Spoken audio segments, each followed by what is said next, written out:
इकडे लक्ष द्या मुलांनो. आज की नाही तुम्हाला किचनमधली एक वस्तू ओळखायची आहे. आलं लक्षामध्ये? पण त्याचं नाव कशामधून सांगायचं? इंग्लिशमधून सांगायचं. माझ्याजवळ एक वस्तू आहे मी ठेवलेली. तुम्ही त्याचं नाव मला सांगा. वेगवेगळ्या किचनमधल्या वस्तू सांगा. ग्लास नाही. कप नाही. बॉटल नाही. व्हेजिटेबल्स मी वस्तू म्हटलं बेटा. टेबल नाही.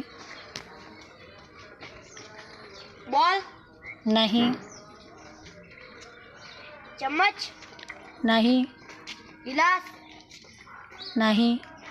चेअर चेअर चेअर नाही बेटा. स्पून एक हिंट देते बघा तुम्हाला. त्याचं अक्षर येते पी वरून. चला सांगा आता. स्पून नाही. Pan very nice. Pan. P वरून म्हटलं की आलं, हो की नाही? दुर्गासाठी जोरदार टाळ्या. किचनमध्ये असते ना पॅन आपल्या? ठीक आहे, व्हेरी गुड.